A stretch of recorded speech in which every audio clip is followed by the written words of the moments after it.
will try to advance. There we go. Okay, so I'm going to start off with some brief introductory notes here. First, we'd like to acknowledge our association sponsors, the sponsors of OPWA who help to make events like this possible. Thank you to all of our annual general sponsors for their support. So today's session, here's some quick guidance for conducting today's webinar. All of the participants, and thank you for joining in today. Your microphones have been muted and your cameras have been turned off. Questions will be addressed at the end of the webinar. You can place your questions in the Q&A box during the webinar. And you click on that Q&A icon at the bottom edge of your screen to enter your questions, and I will put those questions to our speaker at the conclusion of the webinar. So just some basic greetings from OPWA. So OPWA, we're a nonprofit organization of professional public works practitioners. We're the Ontario chapter of the Canadian Public Works Association and one of 55 chapters of the American Public Works Association. At OPWA, we have over 600 members working in various areas, employed by provincial governments, municipalities, consulting engineering firms, utility companies, contractors, and suppliers. The chapter is set up geographically in 2 branches.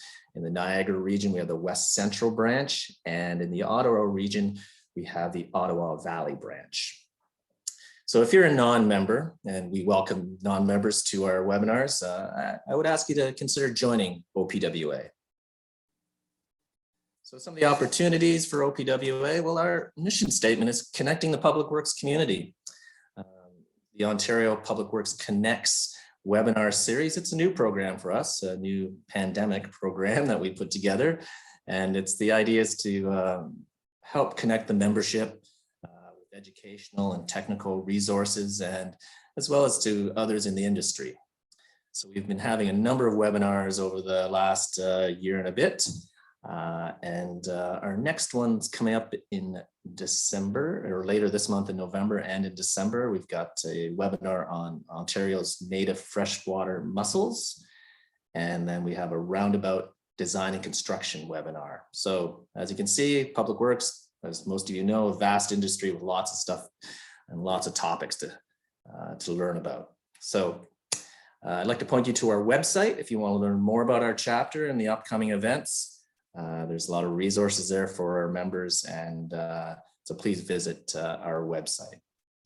I'd also encourage you for OPWA members, please, we have a number of committees, and I encourage you to volunteer to help us out on our events on those committees. So on to a brief introduction of our webinar today, the use of social media in winter control operations. Well, I have to say here at Wellington County, yesterday we had to use the F word, as in flurries. So it is very timely to have this webinar with winter preparation gearing up. We're ready at the ready, right across the province. Today's speaker is John Parsons from the City of London. John is a civil engineering technologist with 32 years of experience in maintenance operations, contract management, forestry, and emergency management. John's chaired the Ontario Road Salt Management Group, is a member of the Municipal Benchmarking Network, Canada Road Expert panel, and he's also the 2nd Vice President of Good Roads. I saw John's presentation at the APWA Snow Conference last spring, and I'm very glad to welcome him here today. And with that, let's switch things up and hand it over to John. So John, welcome. Thanks, Don. Thank you very much for the introduction. I'm happy to be here today for the Lunch and Learn. Now it's my turn to share the screen, which I will do. Give me a second here, share sound.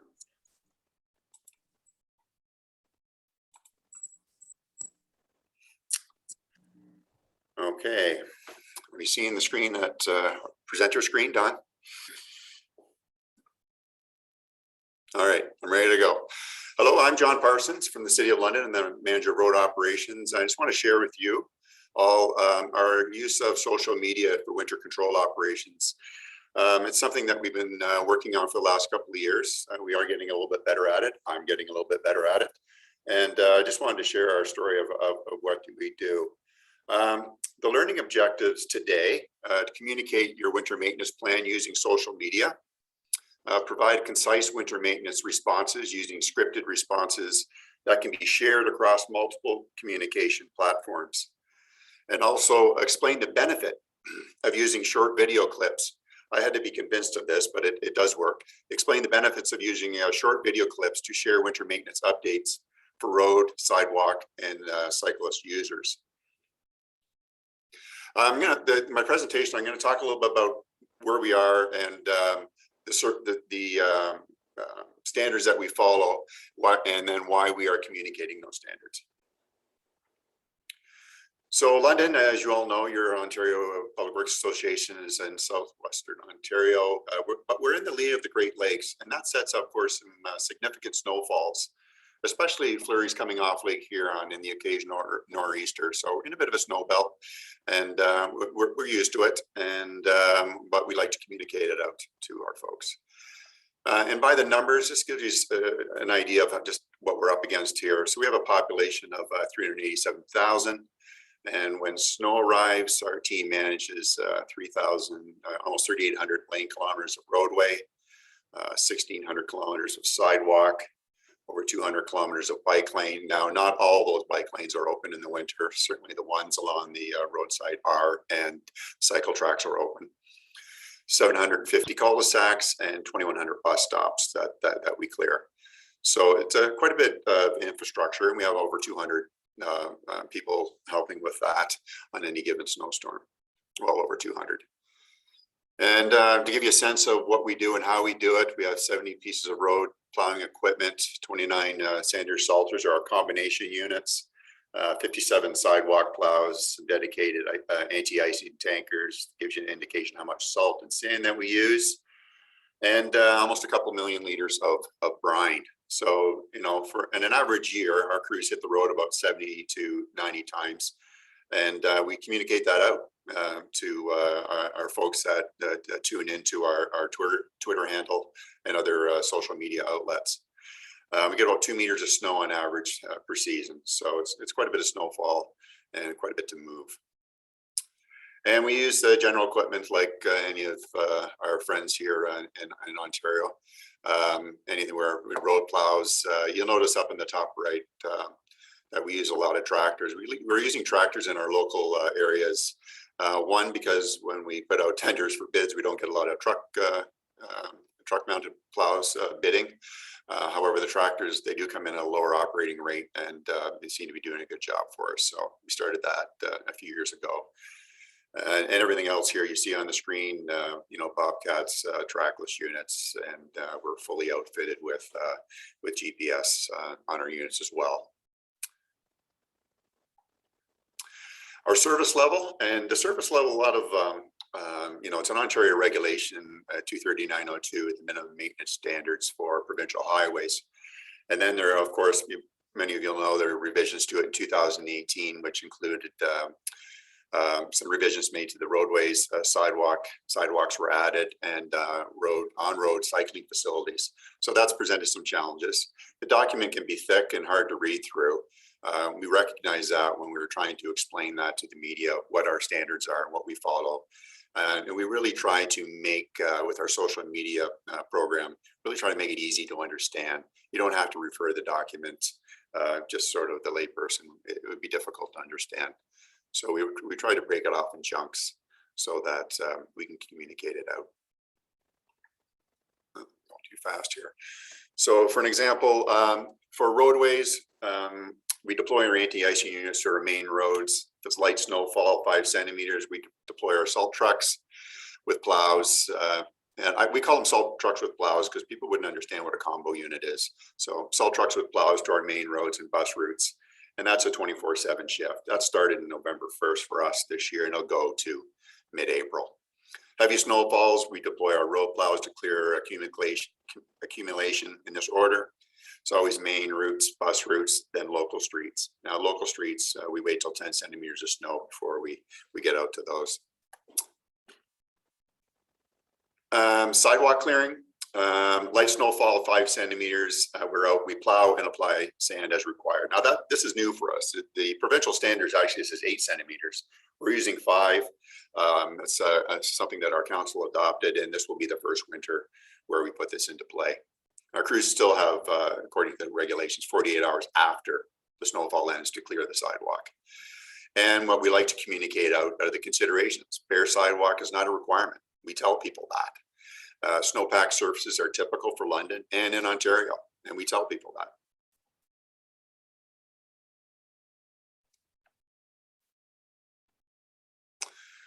Cycling facilities, light snowfall, 5 centimeters.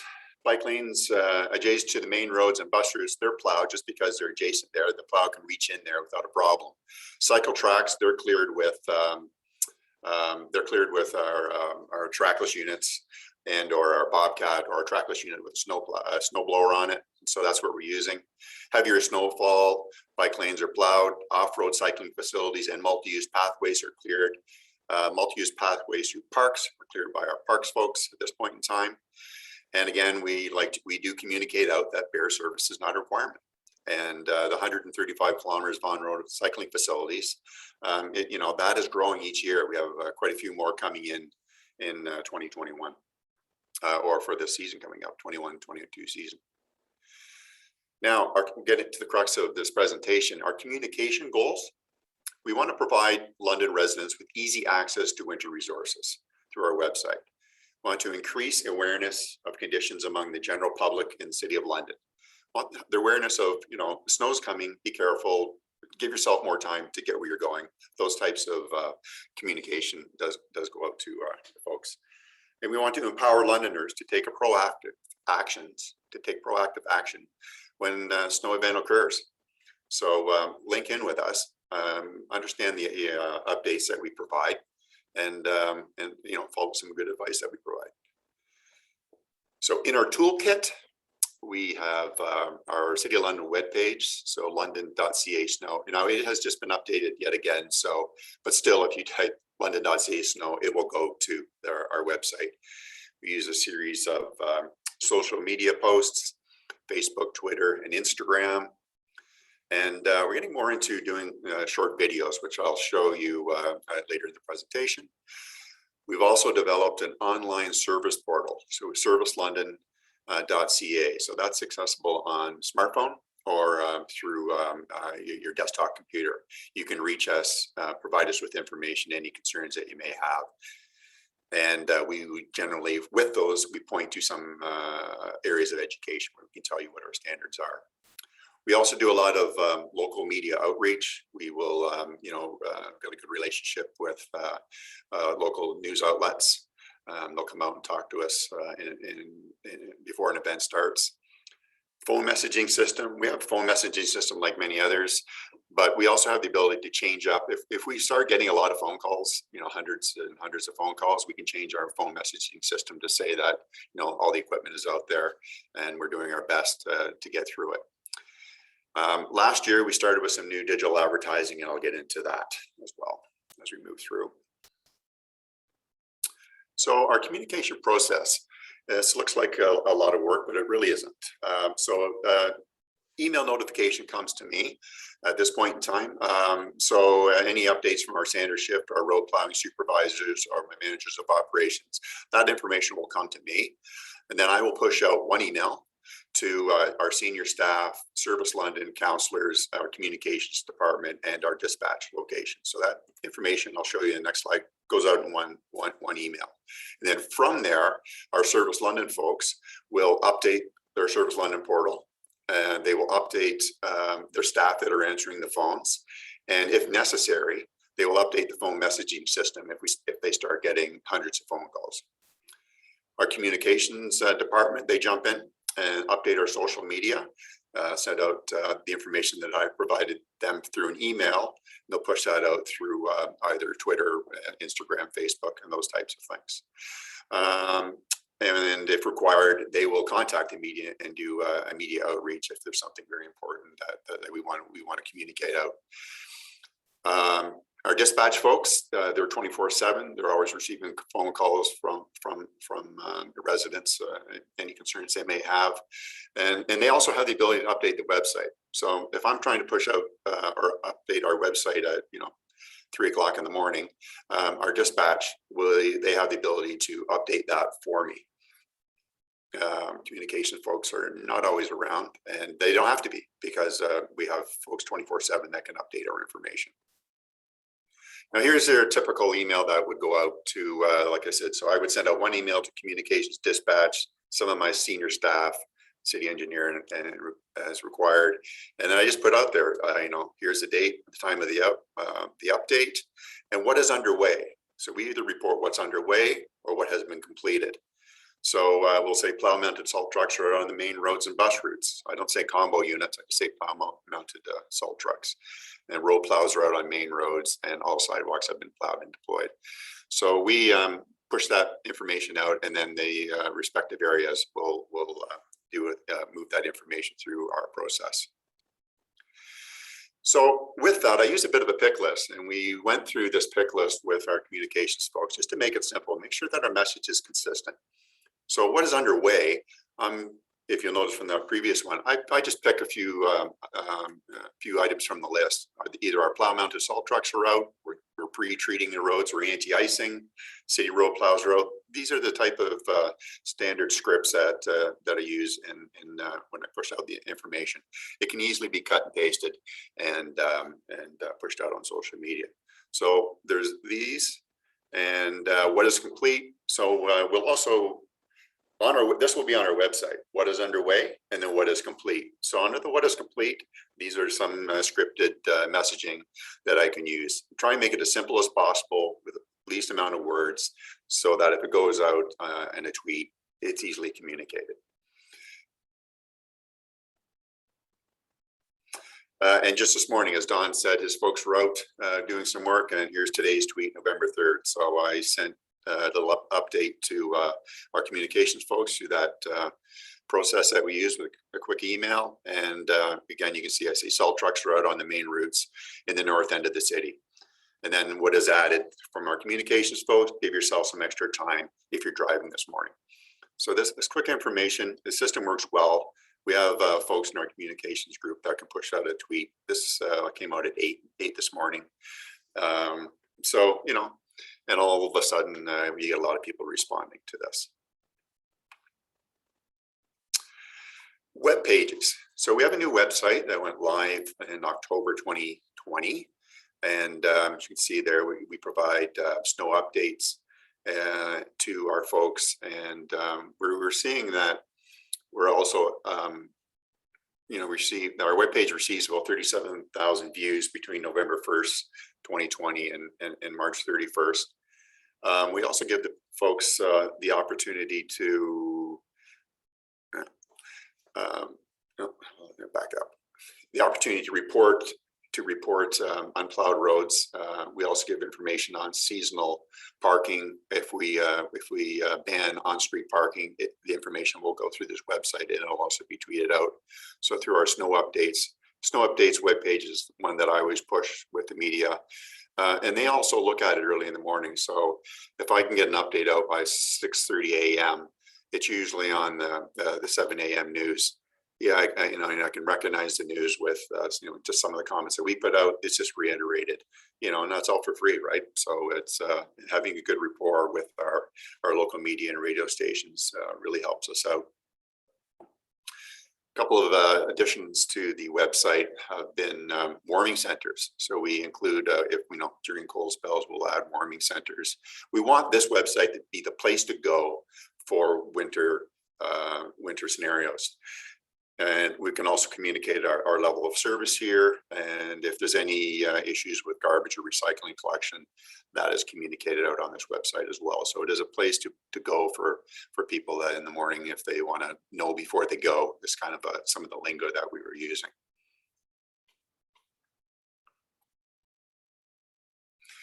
And then some of the social media, as you can see, we push out quite a bit of social media as well. Know before you go is one of the themes that we use. The bottom right hand corner, London kindness. I'll show you some more in upcoming slides, where we're trying to promote be a good neighbor. Be a good neighbor. If things like if you're out shoveling your driveway and the end of your driveway, help out your neighbor.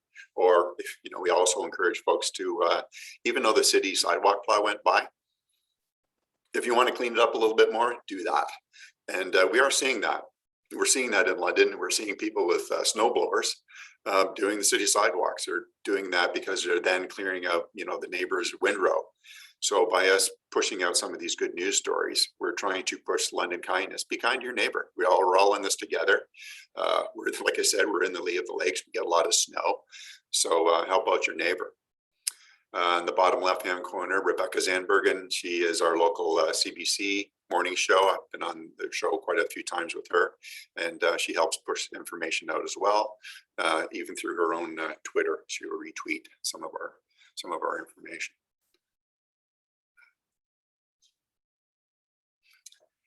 But in responsiveness, we do what we can. Like once you push something out on Twitter, sometimes you can get into a large conversation, and we don't normally do that. We're just not resourced to do that. But the odd one will come through where, sarcastic remark, thanks for tearing up my lawn. We quickly responded back, sorry about that. This can happen. And then we explain a little bit of why it can happen. Ground's not frozen, blanket of snow, operator couldn't see the outline of the sidewalk. So occasionally we will respond back to these. And sometimes when we do, it does create a chain of responses back. Our communications folks will monitor that, and they'll send us a bit of an update what's going on. And that's certainly tearing up a sod can happen in the first few early December snowfalls. Ground's not frozen, and these things can happen. So we wanted to, in this case, respond back to it. This one was actually in January where we warmed up, but we wanted to respond to that just to get some of the conversation going. We know it happens, and you can report it, and if it's significant enough, we'll fix it in the spring. So we do engage with some of the replies, or we'll summarize up a number of information that we received from the public and push something out in generalities to cover it off. Now, others are watching what you do as well. So this is an interesting one. I didn't even realize this happened until I was sent this link in this article. And at the end of my presentation, I'm going to try and show you the little video that's going on here. But people are watching what you do. So the City of London has been featured in a case study by Red Bricks Communication a couple of years ago. It's an agency dedicated to helping municipalities in Ontario communicate better. They have established three key pillars and felt our work could help other municipalities deliver on, three items: building a community and two-way engagement through strong visuals. So with fewer media outlets, there is a greater reliance on social media to keep the public informed, which offers an opportunity to talk and reach out to the audience and build those relationships. The second item with Red Bricks was managing expectations and telling a more human story. So social media is 24/7, as we know, and the community has a higher expectations of municipalities. And municipalities are challenged to meet those expectations for response times. So what we're trying to do, we push out some stories to help make what we do a little more, so people can relate to what we're doing a little bit more of a human story, which I'll share with you a little bit later. And also the third pillar or a key item was from Red Bricks was dealing with difficult people and misinformation, managing the misinformation. So when everybody has a voice, the door is open for criticism, complaints, and inaccurate information. We hear this every once in a while, and we try and gather up a story to help correct that, or make sure that the correct information is going out. We'll search for if there's some misinformation. We have folks that will check on that from our communications group. We're lucky enough to have a great communications group, and we will try and push something out to correct any misinformation that is out there. So we were happy to be featured in this, and it was a surprise to me to be featured. So selfie videos. Now, this is something I didn't really want to do at first, but our communications folks said, you know what, there's power in video. People will watch this stuff. It doesn't take long to do.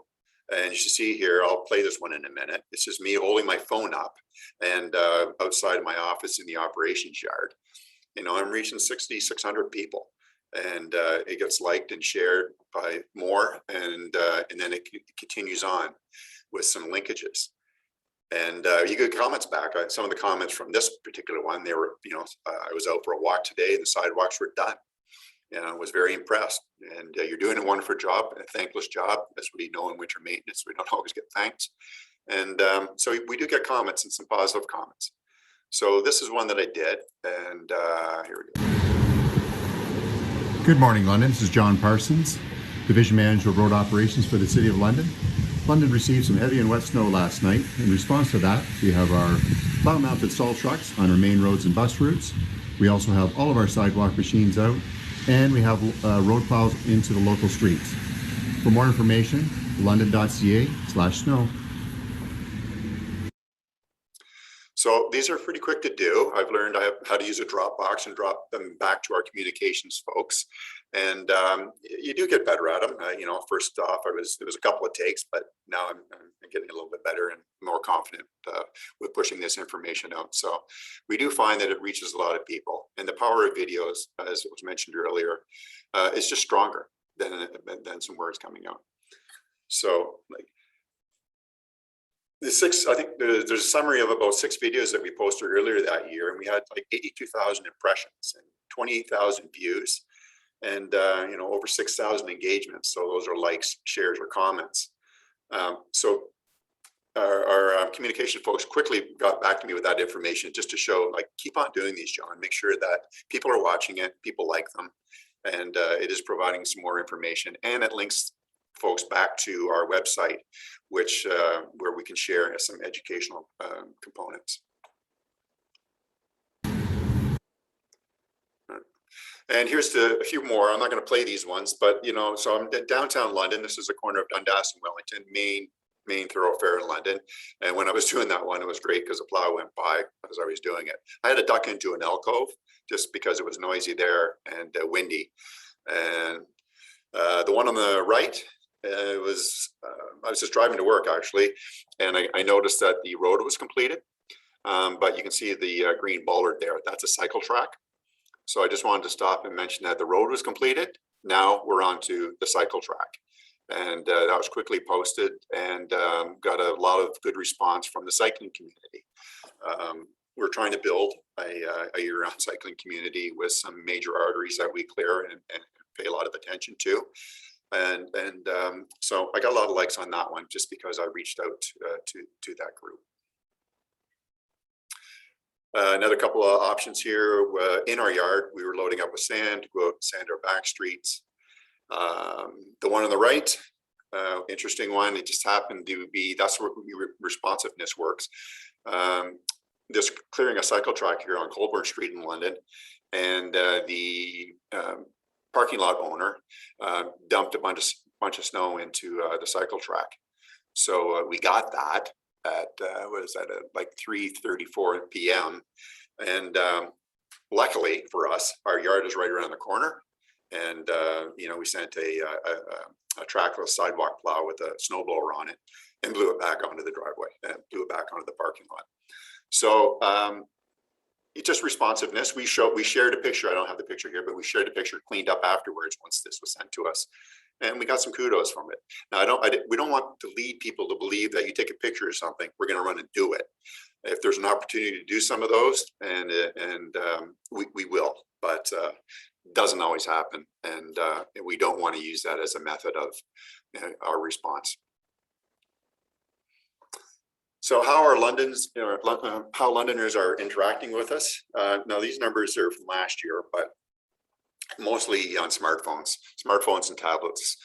Folks are reaching out to us or connecting or linking to the information that we provide, and about 9.3% on desktop. So a number of ads appeared on Facebook and Google, quite a few impressions there, over 5 million. Google search ads were most successful with residents 54 and younger, and Google display ads were most successful with 55 and older. So this is information that statistics and metrics that our communication folks track. So and with that, I personally don't have a lot of experience in the analytics, but our communications folks do, and they were impressed by the numbers that they're seeing. Here's another video where we're trying, it's an animated video where we're trying to explain the standards. I mentioned earlier that we follow Regulation 23902, talks about classes of roads, different classes of roads, harder for people to understand who just are a normal resident. They're used to their main roads or local streets. They don't go by class 1, 2, 3, 4, and things that are outlined in the standard. So we put this video together. We got quite a few hits on it. I will play it for you. Hope you can hear it all.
Okay, so as you can see, that is a little animation that we had put together, and it's on our website to share with folks to help make the understanding of what we do, like with the main roads and bus routes first before we get to a local street, and when sidewalks are completed as well. So it was fun putting that together. It's fun working with our communications folks putting that together, and you know, we may do more of them. It is a way to communicate. It's an effective way to communicate. People will see something animated and say, hey, well, I'll click on that. So that is good. I mentioned earlier, we also have an online service portal. So it's called Service London. So you go to servicelondon.ca for London.ca, Service London. This is a way for users to or residents to report information into us. They report snow not plowed, or slippery conditions, those types of things. So once you click on that, it does show a map. You can drop a pin, and then that pin will, you put your information and your details. Now, if somebody else notices the same and they try to drop a pin, well, there's already one there, so I don't need the information twice. That's what we're trying to do with this. Now, this information then goes to our customer relations management system. The information then gets sent out to the supervisors, and they receive it in email, and they have the ability to respond to it. So this is fairly new for us, 3 or 4 years ago. 3 years ago anyways, and we are expanding what types of icons are on there and what type of information you can report. So snow being one, as you can see, garbage collection is another. It also does potholes, tree issues, and a number of other things. So it also gives us some metrics, and through the system provide like a heat map of the types of complaints that you're getting. We see a focus of certain complaints in one area over another area. We can delve into those analytics and figure out what's going on. Maybe the route's too big, it can't be completed in time. There's other obstacles or whatever. It gives us some analytics to take a look at that area and see if there's ways that we can improve. And then this also gives us an opportunity to embed some educational content. So if someone was to report a pothole or a snow issue, the educational content would be, they're reporting that, it just started snowing, my street hasn't been plowed. The educational content will be, we have so many hours after the snowfall ends, we'll point to our standards to have something cleared. If it's a sidewalk issue, we have 48 hours to clear the sidewalks. We do push out some educational content with that. And then phone messaging. The ability to speak to a live person is very important to a lot of Londoners. So staff answering the phone, they receive the updates. They know that crews are out there. They get what is ongoing, what is complete information. It's right on their computer. So when they're answering phone calls, they have the information that is up to date. So I may provide an update throughout the day if it's snowing hard. I'll put something out at noon, maybe before the afternoon drive home, put some information out, and that gives the staff that are answering the phones and talking to Londoners or any of our users of our infrastructure what's going on. And this is an area where we have the ability to top up or override the regular phone messaging system. So if we're getting hundreds of phone calls, we know we can't keep up. There's only a few people answering the phone. There'll be options on there. Push, for snow, you push 1 and you'll get some information about where we're at. And it's usually in the form of the communication that was pushed out from myself and turned over to communications. So the staff there have the ability to quickly edit the phone messaging system.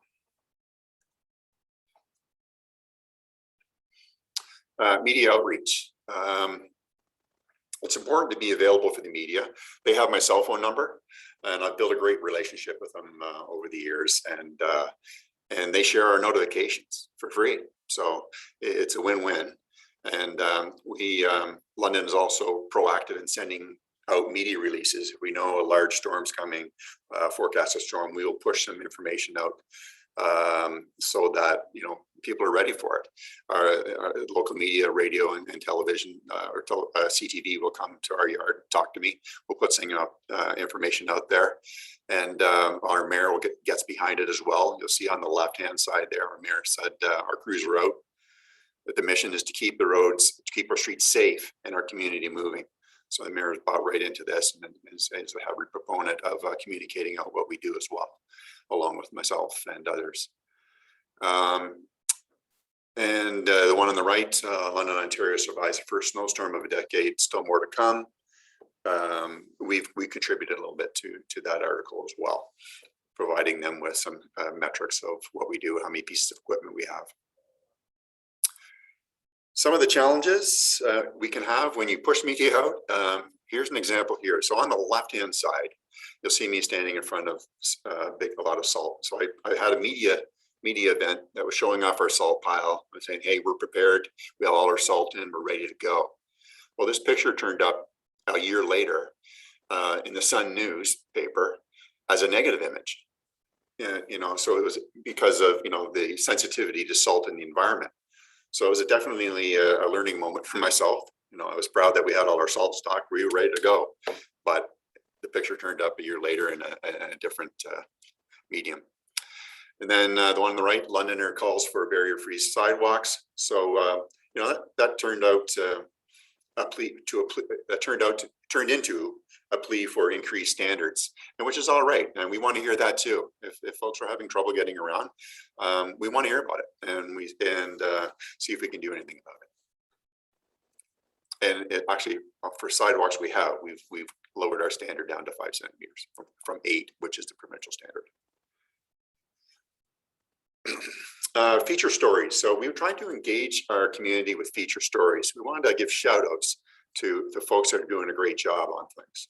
So one of them was let's talk to some of the crossing guards. We see them engaged in things. We have feature stories are posted on our City of London website, or we pitch it to local media to encourage neighborly behavior citywide.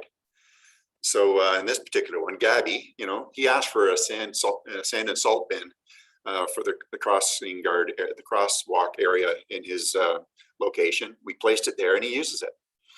And he said, he's an ambassador for reaching out and London kindness. Doesn't want anybody to slip. And here's another one, Dodie Boatfish. She is actually, this is just around the corner from where I live. And, she was keeping her community safe. Doesn't mean just holding a stop sign. She really goes the extra mile. Not only does she salt and sand the icy spots, we put a sandbox there as well. Dodie also shovels off the snow of the sidewalk of her corner and keeps things safe. I noticed on my way in this morning, she parks her car in the driveway next to the crosswalk, and she was the driveway of just a homeowner. She was raking up the leaves. So just a great person, great for community kindness. And we're pushing out more of these stories to help people help each other. Digital advertising. Now, our digital advertising campaign contains a mix of social media ads, Facebook, Instagram, and Google ads. We work with an agency to develop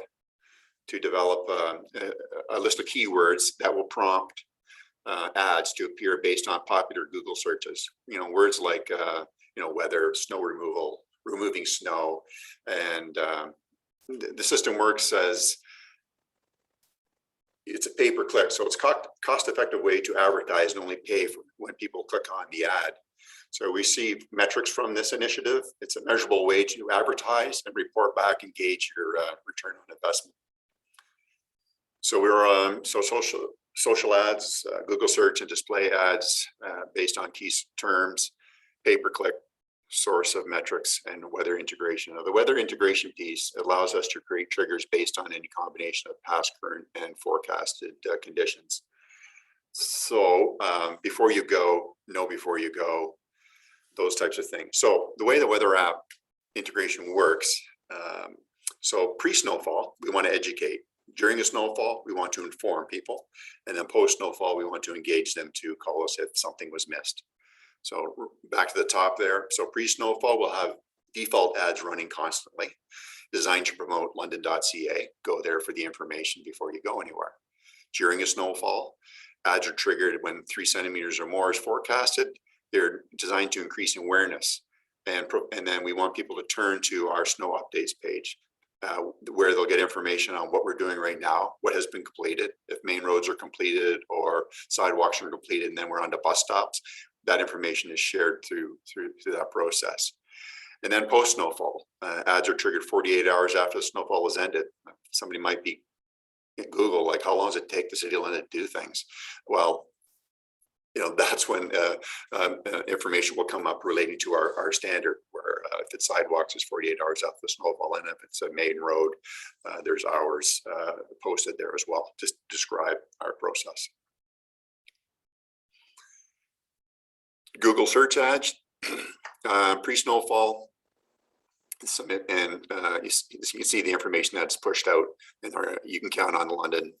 You can count on our snow removal crews to clear snow in our community, learn more about snow plow services near you. So just based on information they put into a Google search, this information is sort of on the sidebar, and that's how we push it out. So we have messaging that is particular to pre-snowfall, snowfall, and post-snowfall. You can see the messaging that we use there.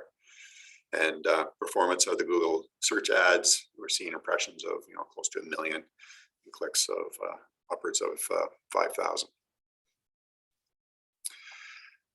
Social media ads, you'll see these pushed out on our Twitter accounts. And again, there's a theme again, know before you go, get updates as it's snowing, or report it again after the snowfall, after 48 hours after the snowfall was ended. Here's ways you can report it and learn about our service. Again, you can see the total impressions there, quite high, total clicks as we move through this process.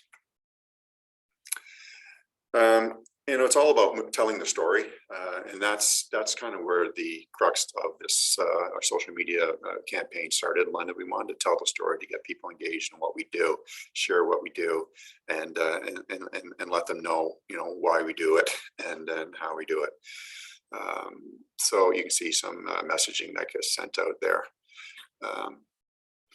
And again, here's just more. It's just tell the story. People will be engaged. They will respond. They will see it. If you add videos, a lot more information is shared. Now, what do we got here for time? 12:47. So for more, if you want more information, we do have links here to videos, the red brick information, that video where I was showing you where we're putting plows on and getting ready for an event. And then there's a link to the animated video and our City of London website, which I encourage you to look at. So these are the types of things that we're trying to do in London to just be able to share what we do. And we've actually learned a lot from other municipalities too. We've learned a lot from Toronto, learned a lot from Mississauga, and connected with other municipalities. Our communications folks have connected with other municipalities to see what they do, and trying to pick the best of all worlds to make and share experiences.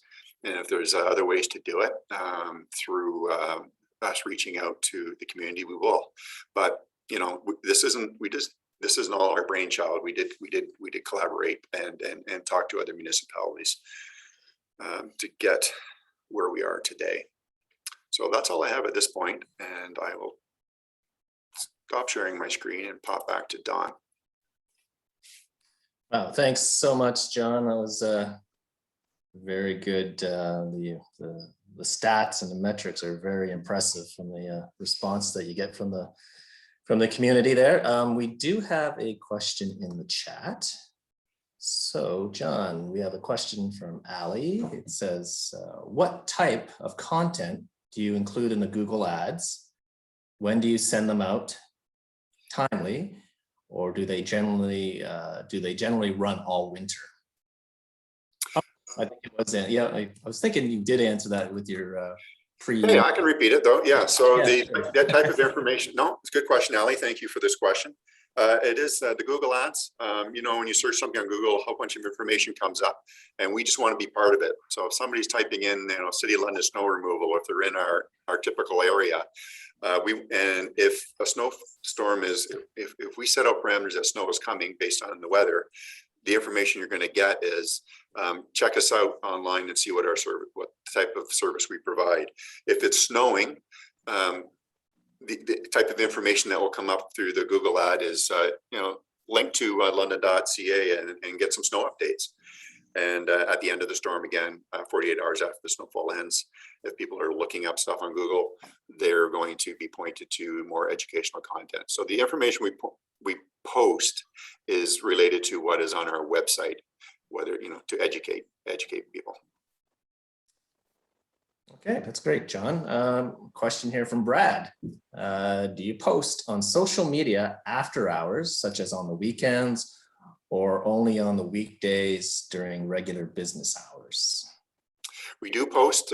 We started, it was more 9 to 5 stuff, but now because of the uptake, when I send my email to communications, they have a group of staff there, and they take turns throughout the weekend or in the off hours to post the information for us. That's so I think that's the question there. Yeah, so actually that oh, we got another question here.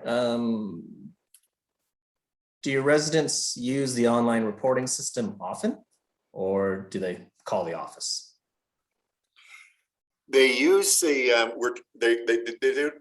I think we get more calls than when it first started. We got a lot of calls, and we're really trying to, through the call system, push people that have smartphones and want to use them to use the apps. So we're seeing a switch. We're seeing people switch over, but not as quickly as we would like.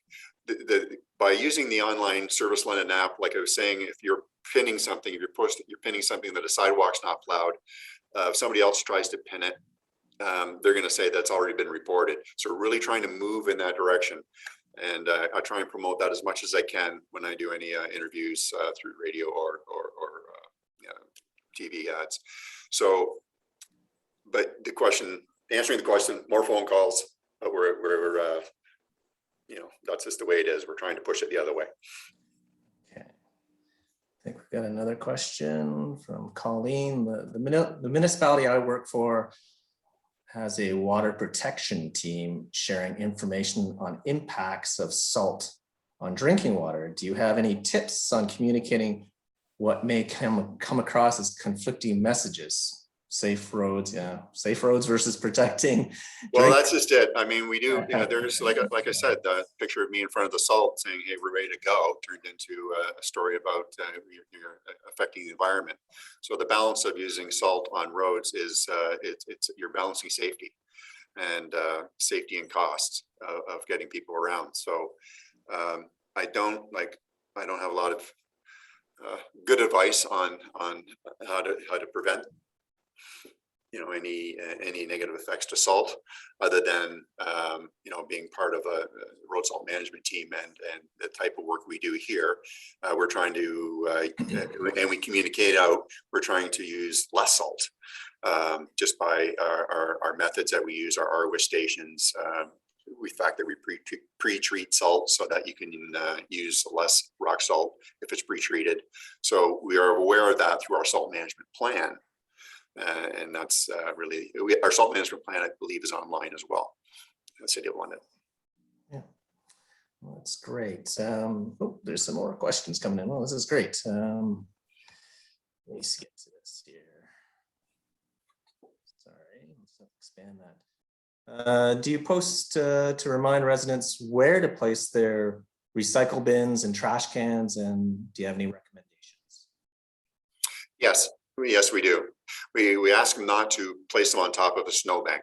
We don't want the staff that are picking up garbage or the recyclables to have to reach up onto a snowbank. So some of that information is pushed out. And if you click on the link that talks about solid waste and recycling, that's what we ask. And we do see people that will shovel out a little spot once they've done their driveway. They'll shove a little spot to the side where they put their bins, and we encourage that. And here's a question again, this one from Emily. Do you find when you post the video updates, comments and responses on social media are the comments and responses on social media, are they more friendly than just written updates?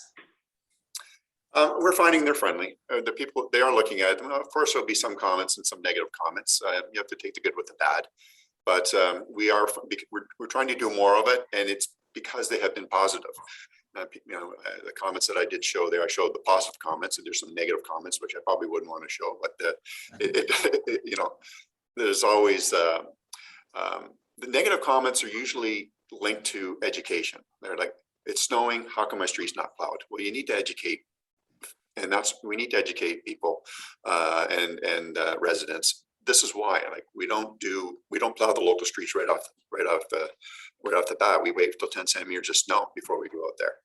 So it's an opportunity to educate when you do get a negative comment. And we have a question about parking. So how do you manage your winter parking ban communication? For that? Yeah, for winter parking, you have to have a permit to park overnight. We used to have, you have to be off the street by 3 a.m., but now we have an overnight permitting system. In order to get a permit, you have to supply us with an email. So if it turns out that, okay, we're going to be out plowing our main roads or into our local streets, and you cannot park on those streets when there's a parking ban, what happens is because to get your permit, you have to supply an email address. The email goes out saying, you know, it's a parking ban, get your car off the road. So that's how we manage it. Or if we know that there's snowfall coming, in some of our pre-communication, we'll be saying that there will be no on-street parking tonight or overnight parking tonight. So that's how we communicate that out. Okay, so we've a follow-up question here. Okay, you may have answered this question as well, but when a snow event is triggered, how often do you update your checklist online? Do you only use the checklist system on your webpage once snow levels hit a certain threshold? Okay, that checklist that I showed you those are common phrases that I would be using. So when I do updates, I might just grab one or two of them. I don't, the checklist doesn't live on the site, on our website. What's on our website is only the information that I convey. So that checklist was just for me to pick out some phrases to use that are easy to cut and paste and put into my messaging. I pretty much memorize them, so I can just type them out quickly as well. But that's what it was meant to show. Just these are the type of phraseology that we would use, and we'd only pick a couple of them. And what I try and do is do one in the morning, early in the morning at 6:30, so that the information can be used on the 7 a.m. or people's drive into work. And I try and do one later in the afternoon, or around noon if I can. If there's any changes, I'll do one at around noon if I can. And so that information is on the noon news. And then for the drive home, I'll try and do something as well if the conditions are right, so that it gets communicated out. So it's not a constant thing. It's, you know, I measure it. I'll say, okay, morning and afternoon. Over the overnight hours, not that concerned of getting that information out. Got a question here about how the frontline staff responded to the communications program. Pretty good. I think sometimes they're involved in that. If I'm doing a video, they'll, you know, I point, there goes one of our trucks. So pretty good. We've also included them in our frontline staff in video, some of our operators, and focused on the operator that plows a local street. And we had some videos made of that where they would be driving a large plow, and we have a GoPro on the front of it, and what, you know, a view of what that operator is looking at, and very positive. It shows that it's difficult to move some of these large vehicles with a wing sticking out in a cul-de-sac. So and the staff that have been used in those videos, they enjoy it. Sometimes they take the media along for a ride. So frontline staff have really helped us. That's great. So I think I'm going to wrap it up with my question here. Geez, John, like you're talking about all these media outreach at different times of the day. You mentioned in your presentation, emailing out at 3:30 in the morning, doing 6:30 a.m. for a media release for the 7 o'clock news. What does John Parsons do from November to April? Does he, are you the one-man show there, or what? Well, because we work with our communications folks and they started it up, we will transition to a point where the information will, when it comes in from the supervisors, because we're starting November 1st, we're 24/7. Supervisors provided that information. So I wanted to kind of work it through that, you know, I was a point of contact. I would rather be the point of contact between 8 and 4 o'clock, and which we moving towards. I have to say, the communication I get from my staff, they're picking from that pick list now. It's very easy for me to push things out, and they'll send it to the idea they would send it to our dispatch, like I was mentioning, and our dispatch is 24/7. They'll be able to post it to our website. So that's the transition. But in order to get it going, I think I was the most enthusiastic about it. So I wanted to make sure that was working. So there is a transition. I'm not going to be the guy up every night, all night. All right. Hopefully this winter, I mean, you just started as of this week, you'll have a little less time doing this and having your staff do it. That's what I take it. That's the intent, right? That is the intent. Absolutely. Yeah, that's great. Okay, thank you so much, John. And thank you everyone for joining us today. Some great questions. We love the interaction here. It shows that we are really showing some great topics here, and John's presentation was fantastic. So anyways, John, thank you again on behalf of OPWA. For everyone that's attended and those that are non-members, please consider joining OPWA, checking out our webpage and further webinars. So with that, I wish everyone a very happy winter season. Hope everything goes well for everybody, and thank you very much. Have a great day.